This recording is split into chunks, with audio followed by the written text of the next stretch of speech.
Peace be upon you, my dear brothers and sisters.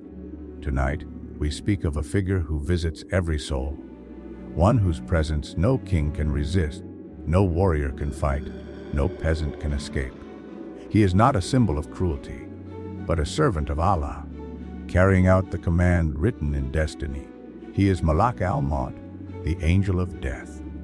His task is the same for all, to take the soul from the body when its appointed time arrives. Allah says, "Say, the angel of death who has been entrusted with you will take your soul. Then you will be returned to your Lord." Surah As-Sajdah 11. From the moment Allah created mankind, death was written into our story. No life continues forever, no matter how great or small. The angel of death is not our enemy, but a reminder that life is a trust, and its end is certain. His role is the most equal of all. He comes to the palace and the hut, to the battlefield and the sick bed, to the old man and to the child. He does not ask permission. He arrives only by the command of Allah. It is narrated that Malak al-Mawt has helpers among the angels. For the righteous, their faces shine with light, carrying shrouds and fragrances from paradise. They sit gently at the head of the believer and say, "O pure soul, come out to the forgiveness of Allah and His pleasure." The soul departs as smoothly as a drop of water flowing from a jug. The angels wrap it in silk and carry it upward. The gates of heaven open, and the soul is welcomed until it is placed with the record of the righteous. But for the wicked, the angels arrive with dark faces, carrying a coarse sack. They sit at the head of the sinner and call, "O filthy soul, come out to the anger of Allah and His punishment." The soul clings in terror, but Malak al-Mawt pulls it out harshly, like wool being torn through thorny branches. The gates of heaven remain closed, and the soul is cast down until it is placed with the record of the corrupt. Allah says, "If you could but see when the wrongdoers are in the overwhelming pangs of death, while the angels extend their hands, saying, 'Discharge your souls.' Today you will be awarded the punishment of extreme humiliation."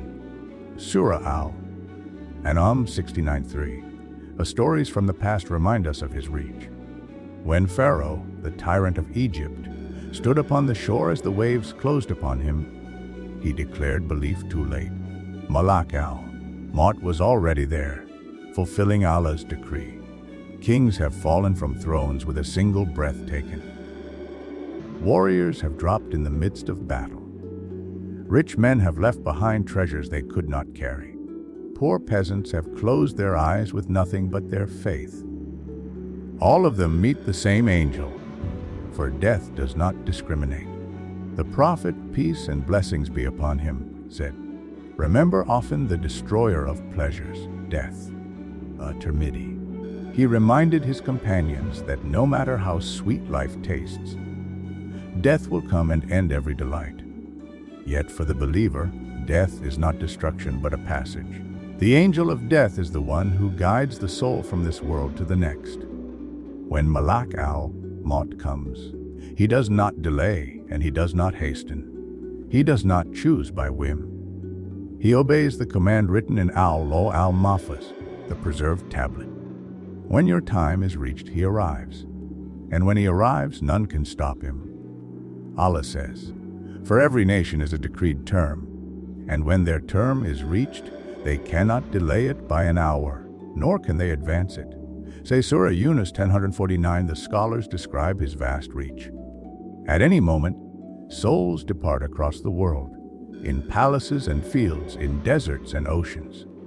Yet he takes them all without confusion, for Allah has granted him a power beyond human comprehension.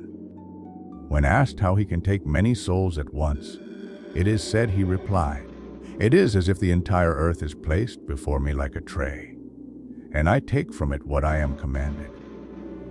Though feared, Malak al-Mawt is not our enemy. He is an obedient servant of Allah. For the believer, his arrival is the beginning of mercy, the opening of the door to paradise. For the heedless, his arrival is the end of arrogance and the start of regret. but for all, his visit is certain. My dear brothers and sisters, reflect on his role.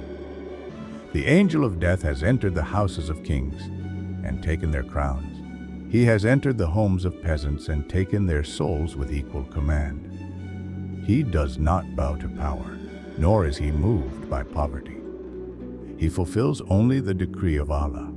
His presence teaches us humility, for no wealth, status, or pleasure can delay him by even a heartbeat. And so, the story of Malak al-Mawt is the story of every one of us. He will one day knock on our doors. For the believer, he will be a gentle friend, carrying the soul to Allah's mercy. For the sinner, he will be a terror, pulling the soul toward judgment. But for all, he is the reminder that life is short, and what matters is not how long we live, but how we prepare. Allah says, "Every soul shall taste death, and you will only be given your full compensation on the day of resurrection. So whoever is kept away from the fire and admitted to paradise has attained success. And what is the life of this world except the enjoyment of delusion?" So Surah Al-Imran 305, the angel of death ensures that every soul tastes this truth. He takes from kings and peasants alike, reminding us that before Allah, all are equal. What we carry with us is not gold or rank, but faith, deeds, and sincerity. May Allah make our meeting with Him a gentle one, and may He guide our souls to the eternal gardens of Jannah.